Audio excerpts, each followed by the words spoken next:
आप सभी को प्रभु यीशु मसीह के नाम में जय मसीह की और स्वागत करते हैं एक और नए वीडियो के साथ। और मेरा ऐसा विश्वास है कि यह वीडियो आप सबों के लिए आशीष में होगी। और आइए बाइबल में से पढ़कर चलेंगे हागै अध्याय 1 वचन 2 से।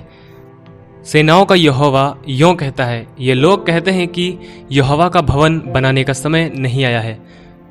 फिर यहोवा का यह वचन हागै भविष्यद्वक्ता के द्वारा पहुंचा, क्या तुम्हारे लिए अपने छत वाले घरों में रहने का समय है, जबकि यह भवन उजाड़ पड़ा है। और आइए वचन 2 से देखते हैं। सेनाओं का यहोवा यों कहता है, ये लोग कहते हैं कि यहोवा का भवन बनाने का समय नहीं आया।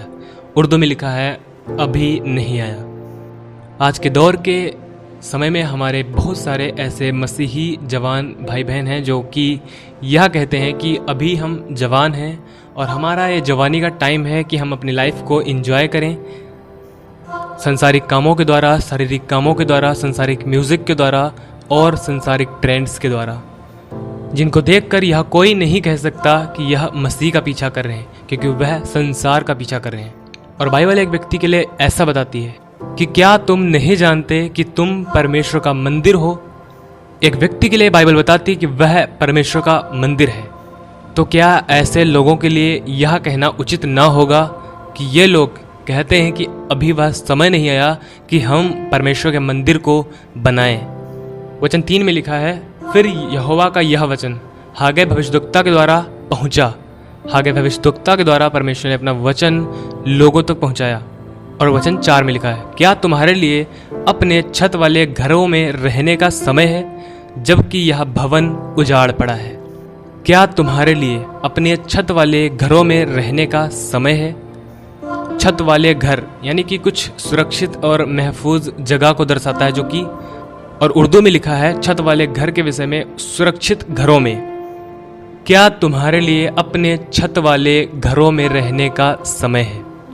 अब छत वाले घर, जिस शरीर में हम रह रहे हैं, वह एक छत वाले घर रूपी शरीर में हम रह रहे हैं। अब क्या है शरीर में रहना। छत वाले घर रूपी शरीर में रहने का मतलब है शरीर के अनुसार चलना और शरीर की लालसाओं और अभिलाषाओं को पूरा करना, और मानो वैसे पूरा करना कि हम शरीर के कर्जदार हों। अपनी आंखों की अभिलाषाओं के अनुसार चलना, अपने कानों की अभिलाषाओं के अनुसार चलना, अपनी जीव की अनुसार चलना।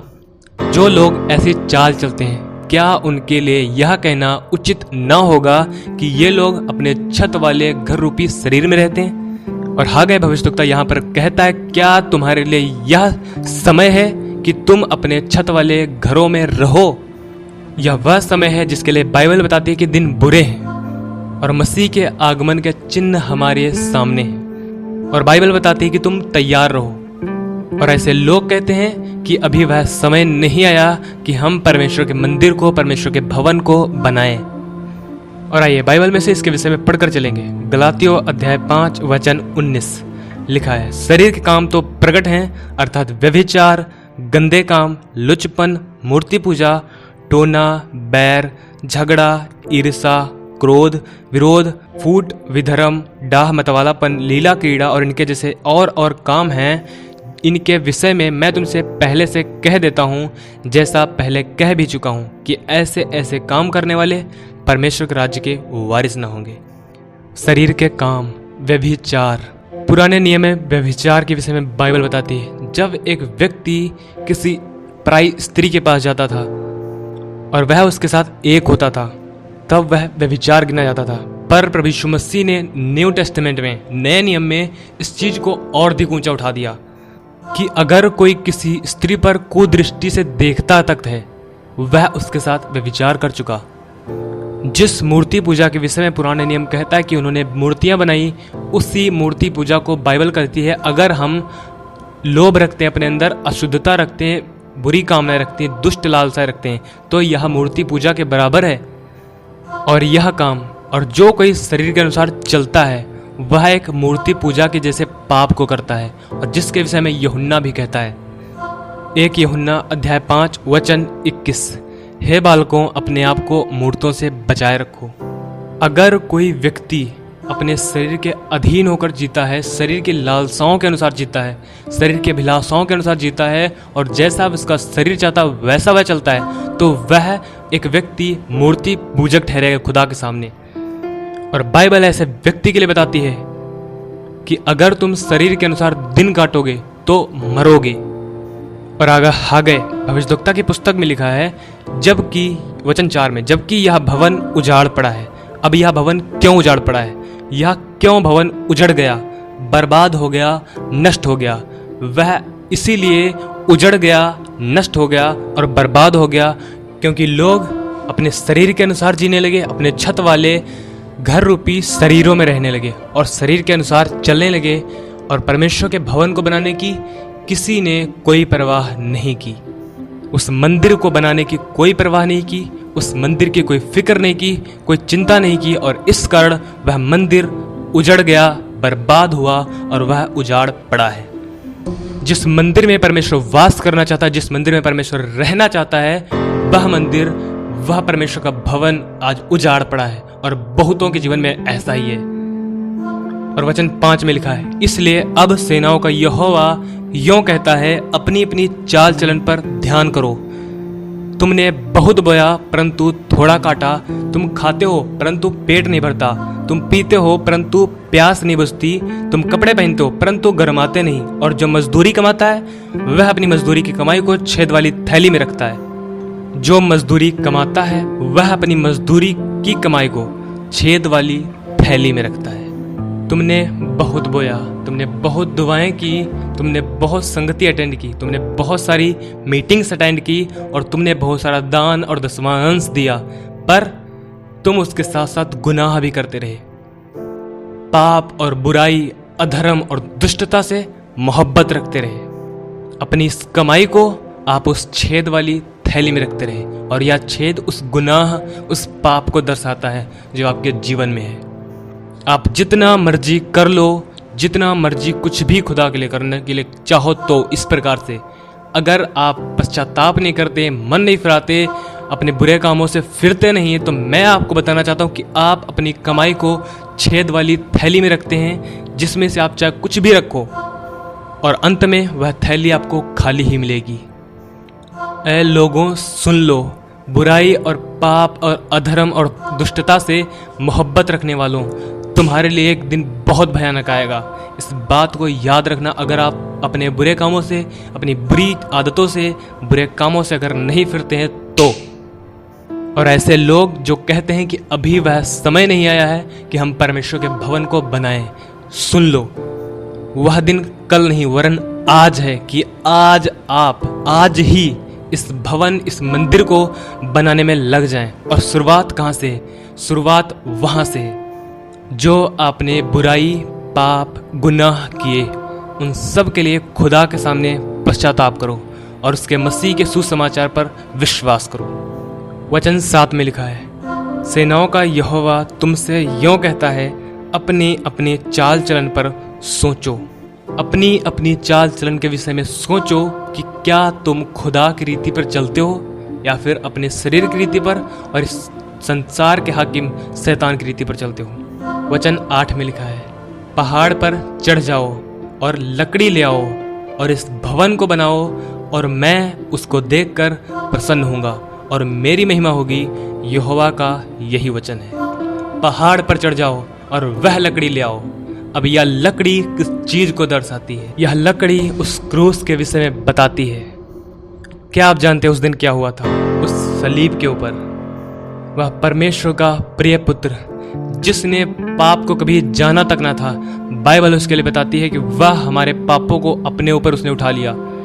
जो पाप से अनजान था वह हमारे लिए, वह हमारे पापों के लिए परमेश्वर के सामने वह पाप सा बना और संसार की नजरों में एक तमाशा सा बना। वह मारा गया, गाड़ा गया और मुर्दों में से तीसरे दिन जी उठा। और अब आप कहते हैं, ब्रदर क्या आप सुसमाचार बता रहे हैं? तो मैं आपको बताना चाहता हूँ, यह वह सुसमाचार है, यह वह क्रूस की कथा है जो एक व्यक्ति के दिल में अगर हो और जिसके लिए परमेश्वर यहोवा हागे भविष्यद्वक्ता के द्वारा यहाँ पर कहता है कि जाओ उस लकड़ी को ले आओ और मेरे इस भवन को बनाओ और मैं इसको देखकर प्रसन्न होऊंगा। जब यह क्रूस की कथा आपके दिल में होगी, आपके जीवन में होगी, तब यह क्रूस की कथा आपको दिखाएगी कि देख कि कोई तेरे लिए कुर्बान हुआ, तेरे गुनाहों के लिए, तेरे पापों के लिए और तेरे उन अधर्म के कामों के लिए जो तूने किए हैं। और वह क्रूस हर पल हर दिन उसे पश्चाताप के लिए प्रेरित करेगी। फिर वह कभी पाप और बुराई और दुष्टता, इन सब अधर्म के कामों से वह मोहब्बत नहीं रख सकता। वह क्रूस की कथा उसे दिखाई जाती रहेगी हमेशा पाक रूह के द्वारा कि देख तेरे लिए कोई कुर्बान हुआ, तेरे गुनाहों के लिए, ताकि तू बचाया जाए, तू उद्धार पाए और फिर उन संसारिक शारीरिक कामों में ना जिए जिनसे तू निकाला जा रहा है।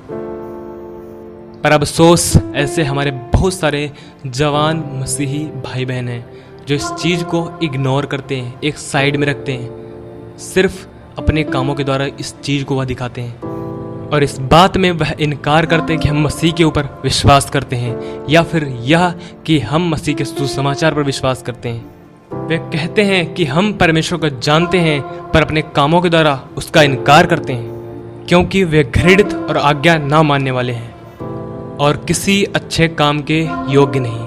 तीतुस अध्याय 1 वचन 16। मेरे भाई और मेरी बहन, क्या आप जानते हैं इस बात को कि मसीह हमारे लिए संसार की दृष्टि में तमाशा सा बन गया कि हम उद्धार पाएं, पापों से छुटकारा पाएं और परमेश्वर के करीब पहुंचाए जाएं। पर आज के हमारे मसीही भाई बहन बहुत सारे ऐसे लोग हैं जो अगर उनके विषय में कोई किसी भी प्रकार की गलत बात बोल देता है वह उसे बर्दाश्त नहीं कर सकते।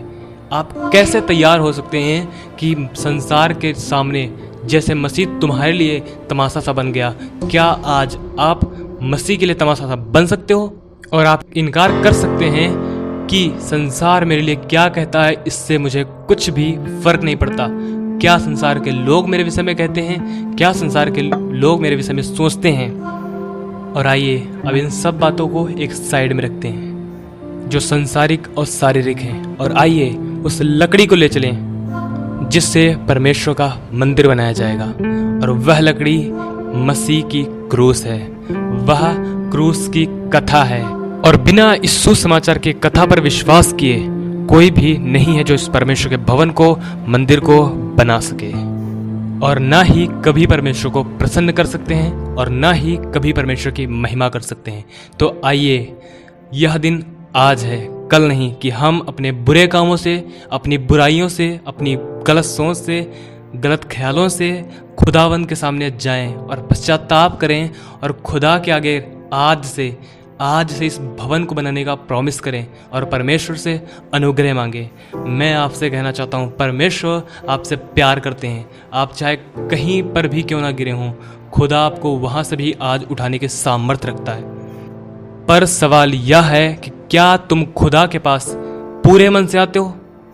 व्यवस्था विवरण अध्याय 4 में, जहाँ पर मूर्ति पूजा के विरुद्ध में चेतावनी दी गई है कि वहाँ पर इस प्रकार से लिखा है, अगर तुमने गुनाह करते हुए, पाप और बुराई करते हुए, मूर्ति पूजा करते हुए अपने जीवन में बहुत आगे निकल गए हैं, आप अपने परमेश्वर से दूर हुए, अपने परमेश्वर को त्याग दिया, अगर तुम वहाँ भी अपने परमेश्वर यहोवा को ढूंढोगे तो वह तुमको मिल जाएगा।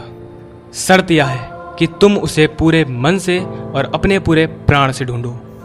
इसलिए आज वह दिन है कि आपने जो भी गुनाह, बुराई, पाप किए हैं, आज आप पश्चाताप करें, खुदा के सामने इकरार करें, अपने पापों का कन्फेस करें और परमेश्वर के सामने अपने आप को रख दें कि प्रभु मैं हूँ पापी, और मान लें खुदा के सामने, और परमेश्वर आज आपको माफ़ करने के लिए तैयार है। लेकिन अगर आप परमेश्वर के सामने अपने पापों को नहीं मानते हैं, इकरार नहीं करते, कन्फेस नहीं करते, तो एक दिन परमेश्वर का क्रोध, परमेश्वर की नफरत और उसकी जलजलाहट आपके ऊपर जरूर होगी, क्योंकि परमेश्वर हर जगह, सब मनुष्यों को आज मन फिराने की, पश्चाताप करने की आज्ञा दे रहा है कि वह मन फिराएं और पश्चाताप करें, और परमेश्वर की यह आज्ञा है। और जो कोई इसे ग्रहण करेगा, परमेश्वर उसे वहीं से उठाकर खड़ा करेगा। क्या आज आप तैयार हैं इस मंदिर को बनाने के लिए? क्या आज आप तैयार हैं कि आप इस सलीब के पास आएं और माने कि मैं हूं पापी, मान लें कि मैं गुनहगार हूं? क्या आप तैयार हैं? क्या आप तैयार हैं मसीह के पीछे चलने के लिए? क्या आप तैयार हैं इस भवन को बनाने के लिए जिसमें परमेश्वर वास करना चाहते हैं, जिसमें परमेश्वर रहना चाहते हैं, जिसमें परमेश्वर अपने काम दिखाना चाहते हैं, और वह तुम हो, तुम। परमेश्वर आप सभी को इस छोटे से मैसेज के द्वारा बड़ी आशीष दे। आमीन।